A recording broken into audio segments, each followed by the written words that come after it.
हनुमान जी की विस्तृत कथा। अयोध्या के राजा दशरथ के पुत्र श्री राम माता सीता और लक्ष्मण के साथ वनवास में थे। वन का जीवन कठिन था, पर श्री राम के चरण जहां पड़ते वहां शांति और धर्म का प्रकाश फैल जाता। एक दिन राक्षसराज रावण ने छल से माता सीता का हरण कर लिया और उन्हें लंका ले गया। सीता वियोग में श्री राम अत्यंत व्याकुल हो उठे। वे वन भटकते हुए सीता की खोज में निकल पड़े। इसी यात्रा में उनकी भेंट वानरराज सुग्रीव से हुई। सुग्रीव अपने भाई बाली के अत्याचार से पीड़ित था। श्री राम ने सुग्रीव की सहायता का वचन दिया और बाली का वध कर सुग्रीव को किष्किंधा का राजा बनाया। किष्किंधा में वानरों की विशाल सेना थी और यहीं श्री राम की भेंट एक ऐसे वानर से हुई जिसने आगे चलकर भक्ति, बल, बुद्धि और विनय का अनुपम उदाहरण प्रस्तुत किया। वे थे पवन पुत्र हनुमान। हनुमान जी जन्म से ही अद्भुत थे।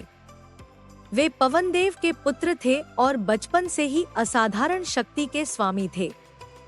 किंतु उनकी सबसे बड़ी विशेषता उनकी भक्ति थी।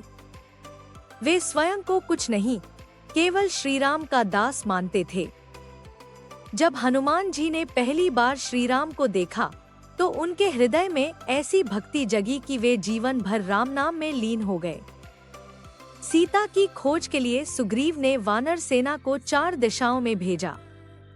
दक्षिण दिशा की जिम्मेदारी अंगद, जामवंत और हनुमान जी को मिली। खोज करते करते वे समुद्र के तट पर पहुंचे। वहां पता चला कि सीता लंका में है, पर समुद्र अत्यंत विशाल था। कोई भी वानर उसे पार करने का साहस नहीं कर पा रहा था। तभी जामवंत जी ने हनुमान जी को उनके बल और सामर्थ्य की याद दिलाई। हनुमान जी ने श्री राम का स्मरण किया और उनका शरीर विशाल हो गया। वे पर्वत के समान दिखने लगे। उन्होंने विनम्रता से श्री राम का नाम लिया और समुद्र पार करने का संकल्प किया। हनुमान जी ने समुद्र तट से आकाश में छलांग लगाई। उनके मार्ग में अनेक बाधाएं आईं। मैनाक पर्वत ने विश्राम के लिए उन्हें आमंत्रित किया, पर हनुमान जी ने विनम्रता से मना कर दिया। सुरसा ने उनका मार्ग रोका। हनुमान जी ने बुद्धि से उसे प्रसन्न किया। सिंहिका ने उनकी छाया पकड़ने का प्रयास किया, पर हनुमान जी ने उसे परास्त कर दिया। अंततः वे लंका पहुंचे।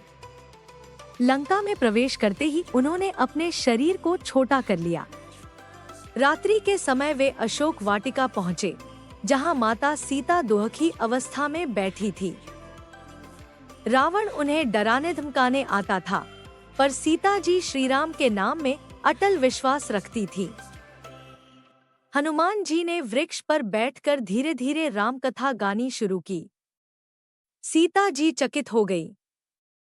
तब हनुमान जी ने स्वयं को रामदूत बताया और श्री राम की अंगूठी उन्हें दी। अंगूठी देखते ही सीता जी की आंखों से आंसू बह निकले।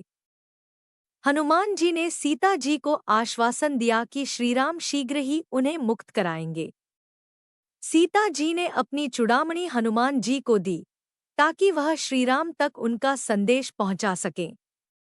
इसके बाद हनुमान जी ने लंका में अपनी शक्ति का प्रदर्शन किया। उन्होंने अशोक वाटिका उजाड़ दी और अनेक राक्षसों को परास्त किया। अंततः मेघनाद ने उन्हें ब्रह्मास्त्र से बांध लिया। हनुमान जी जानते थे कि ब्रह्मास्त्र का सम्मान करना चाहिए, इसलिए वे बंध गए। रावण के दरबार में पहुंचकर हनुमान जी ने निर्भीक होकर श्री राम की महिमा का वर्णन किया और रावण को समझाया कि वह सीता को लौटा दे। रावण क्रोधित हो गया और हनुमान जी की पूंछ में आग लगवाने का आदेश दिया। हनुमान जी की पूंछ में आग लगाई गई, पर वह आग लंका के लिए विनाश बन गई। हनुमान जी ने पूरी लंका जला दी, पर जहां माता सीता थी, वहां अग्नि का एक कण भी नहीं पहुंचा।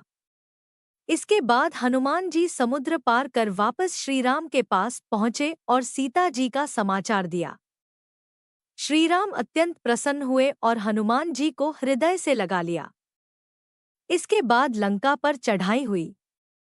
युद्ध भयंकर था। लक्ष्मण मूर्छित हो गए। तब हनुमान जी संजीवनी बूटी लाने हिमालय गए। पर्वत पहचान न पाने पर वे पूरा पर्वत ही उठा लाए। उनकी इस सेवा से लक्ष्मण पुनः जीवित हो उठे। अंततः रावण का वध हुआ और माता सीता मुक्त हुई। श्री राम, सीता और लक्ष्मण अयोध्या लौटे। अयोध्या में दीपों की पंक्तियां सजीं और रामराज्य की स्थापना हुई। हनुमान जी ने कभी किसी पुरस्कार की इच्छा नहीं की। उन्होंने केवल इतना मांगा कि वे सदा श्रीराम की भक्ति में लीन रहें। श्रीराम ने उन्हें अमरत्व का वरदान दिया। आज भी हनुमान जी भक्तों की रक्षा करते हैं, संकट हरते हैं और राम नाम का जाप करते हैं।